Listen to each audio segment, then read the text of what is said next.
City college এলাকায় হঠাৎই উত্তেজনাকর পরিস্থিতির সৃষ্টি। অভিযোগ উঠেছে, পরিকল্পিতভাবে বাস ভর্তি বহিরাগত এনে শিবিরের নেতাকর্মীদের ওপর হামলা চালানো হয়েছে। সবচেয়ে চাঞ্চল্যকর বিষয়, পুরো ঘটনাটি সিসি ক্যামেরায় স্পষ্টভাবে ধরা পড়েছে। ভিডিও ফুটেজ দেখা যায়, একটি বাস থেকে একের পর এক লোক নামছে, যাদের অনেকেই কলেজের নিয়মিত শিক্ষার্থী নয় বলে ধারণা করা হচ্ছে। অভিযোগ রয়েছে, ছাত্রদলের এক নেতা নিজেই এসব লোকজনকে নিয়ে এসে শিবিরের ওপর হামলা সংগঠিত করেন।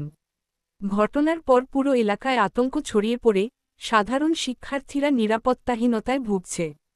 ইতোমধ্যে ভিডিওটি সামাজিক মাধ্যমে ছড়িয়ে পড়ে ব্যাপক আলোচনা সমালোচনার জন্ম দিয়েছে। ডানে ইশারা করা উল্টো হাতের তর্জনী আসলে কি ঘটেছিল সেই মুহূর্তে?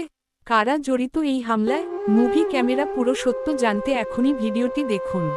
Breaking news, city college viral video.